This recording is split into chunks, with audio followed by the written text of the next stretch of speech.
If you look back at your dating history, you might notice something strange. Different women, different personalities, different circumstances, but emotionally, the same ending. She feels distant, hard to fully reach, warm one moment, unavailable the next. And if you're honest with yourself, this isn't bad luck. It's a pattern.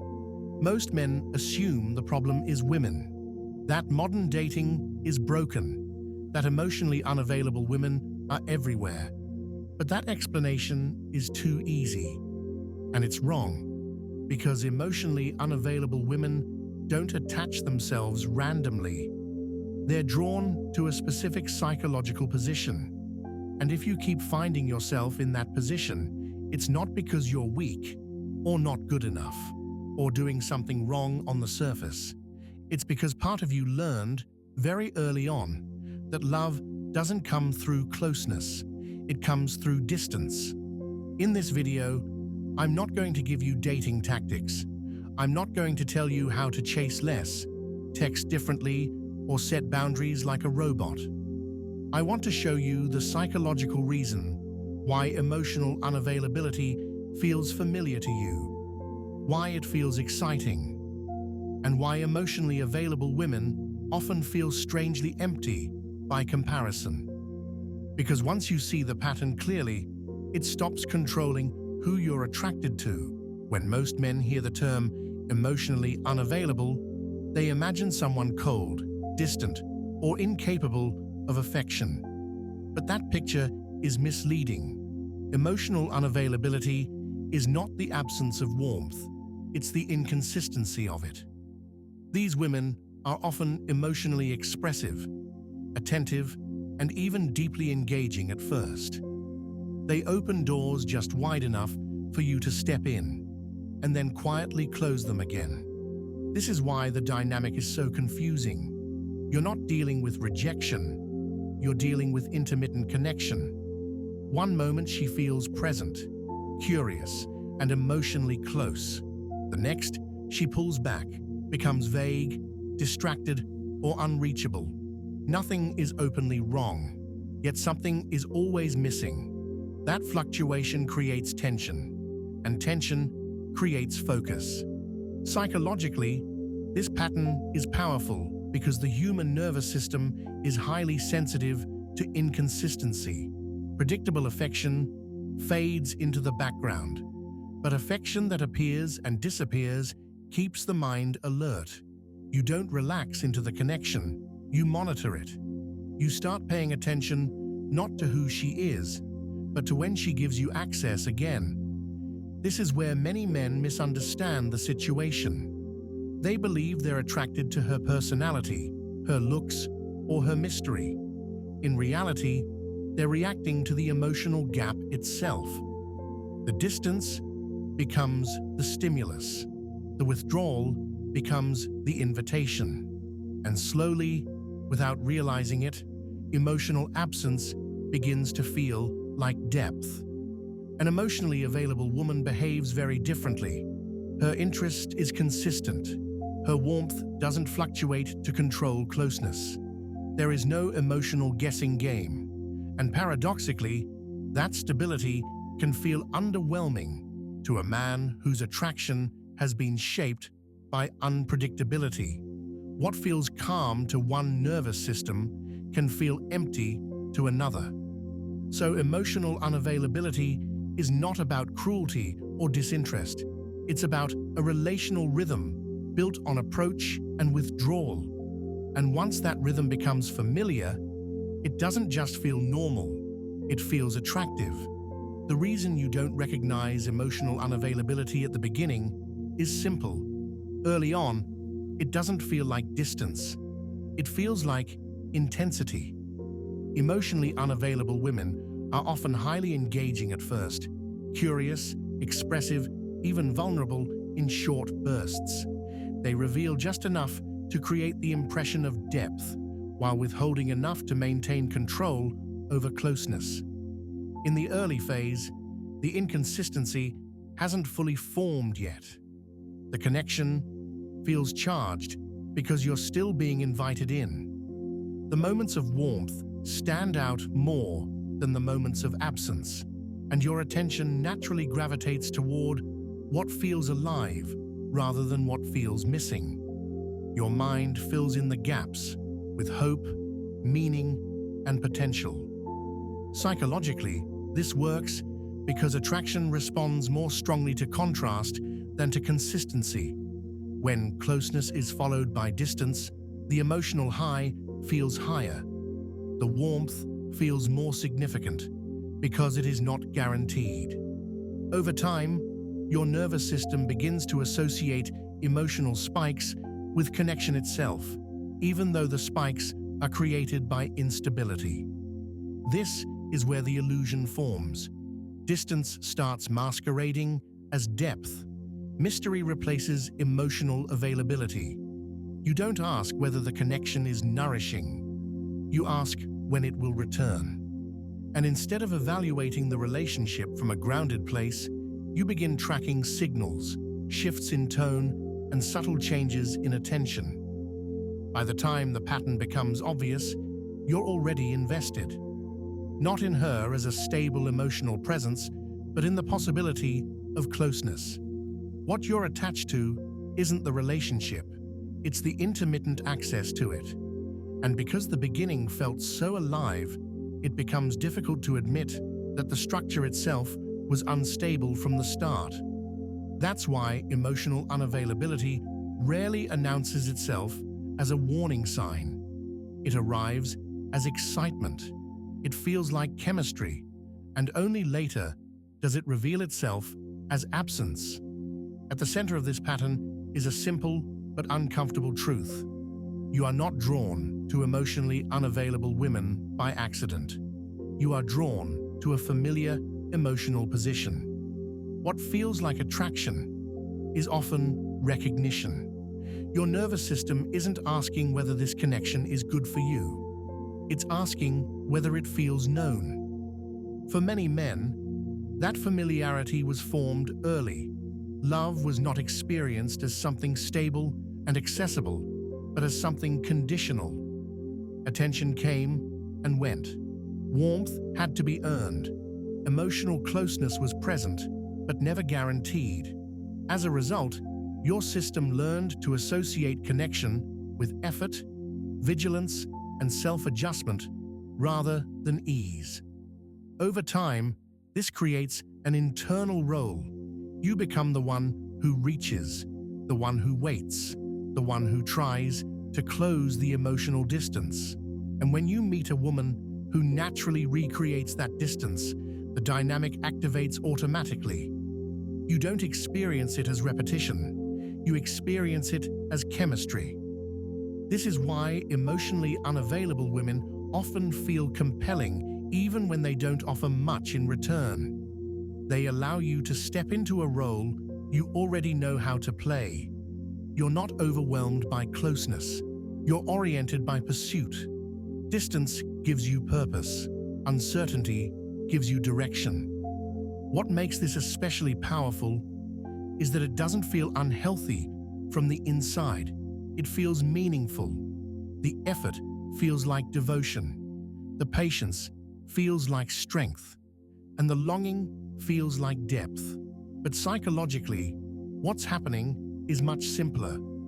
The relationship mirrors an old emotional structure that still feels normal to you. This is why you don't just end up with emotionally unavailable women. You select them, not consciously, but through attraction. Your system recognizes the rhythm before your mind ever gets involved. And once that rhythm is activated, stability doesn't feel reassuring. It feels foreign. So when you say you keep attracting emotionally unavailable women, what you're really describing is a pattern of recognition. You're not chasing her. You're reenacting a familiar emotional contract, one where closeness is always just slightly out of reach.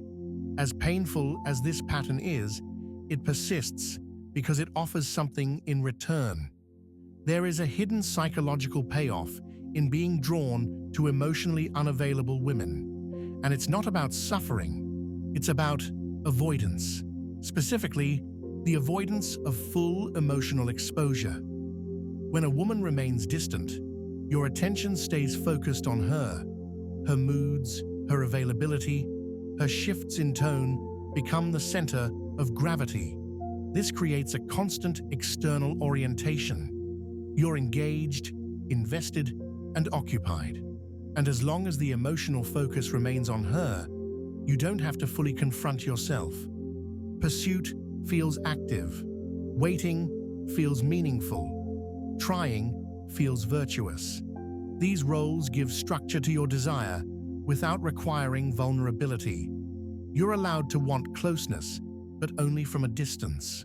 You never have to sit inside mutual emotional availability, where your own needs, fears, and expectations would become fully visible.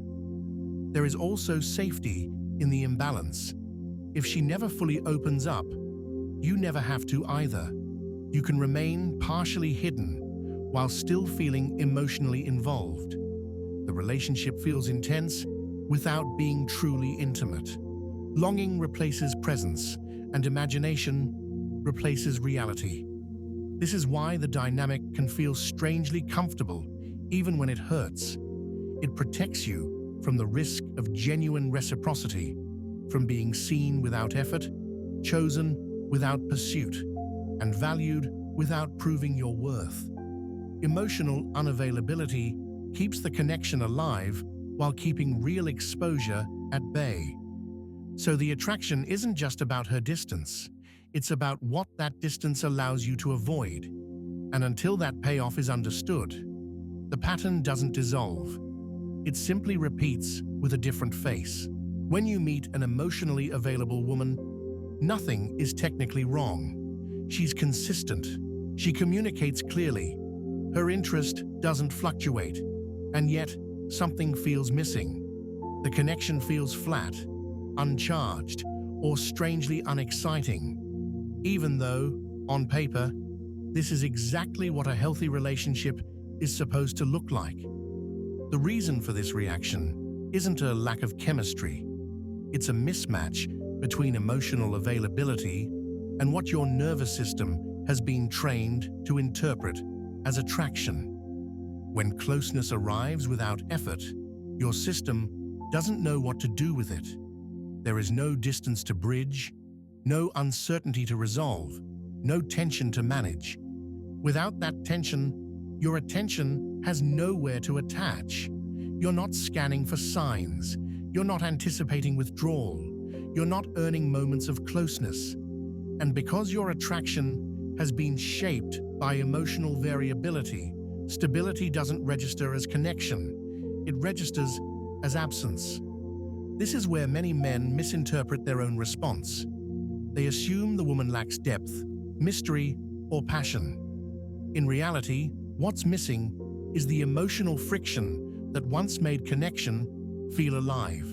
Peace feels dull when intensity has been confused with intimacy. There's also a deeper discomfort at play. Emotional availability invites reciprocity. It asks you to show up fully, without pursuit or self-adjustment. You're not reacting, you're participating. And that level of presence can feel exposing when you're used to staying oriented towards someone else's distance. So emotionally available women don't feel wrong because they lack something. They feel wrong because they remove the familiar structure your desire was built around. And until that structure changes internally, availability will continue to feel uninteresting, no matter how healthy it actually is. Breaking this pattern doesn't start with choosing different women. It starts with changing what your nervous system interprets as safety and attraction. As long as emotional distance feels normal, emotionally unavailable partners will continue to feel familiar, no matter how clearly you understand the pattern intellectually.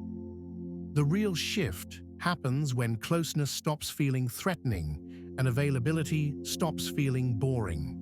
This doesn't come from forcing yourself to date differently or overriding your attraction through logic. It comes from allowing yourself to remain present in emotional reciprocity without turning it into a task, a pursuit, or a performance. This requires letting go of a role you may have carried for a long time, the one who earns connection through effort. When you stop orienting yourself around emotional distance, you're left with something unfamiliar, mutual presence. And at first, that can feel empty, exposed, or unsettling.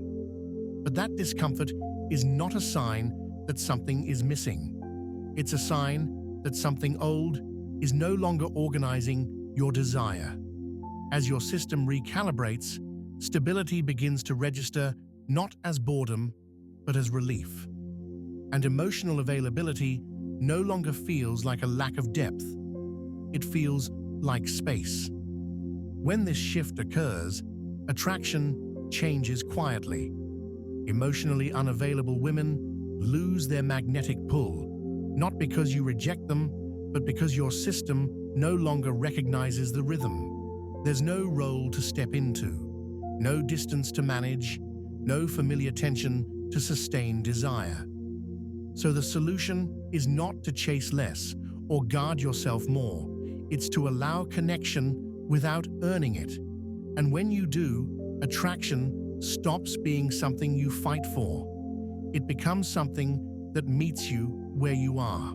If you keep attracting emotionally unavailable women, the answer isn't hidden in dating culture or modern psychology trends. It's in what feels familiar to you. Attraction doesn't point toward what is good. It points toward what is known. And for a long time, emotional distance may have felt safer than emotional presence.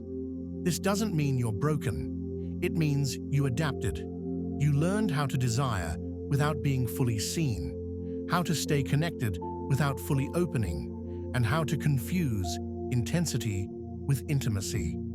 Those patterns once served a purpose, but they don't have to define what you choose now. The moment availability stops feeling empty, unavailability stops feeling meaningful. And that shift doesn't announce itself loudly. It shows up as calm, as groundedness, as relationships that don't need tension to stay alive. So the real question isn't why emotionally unavailable women keep appearing in your life. It's why part of you learned to feel at home in distance, and whether you're willing to let that familiarity go. If this resonated, stay here. This channel exists for the patterns most people never question, and for the quiet shifts that change everything.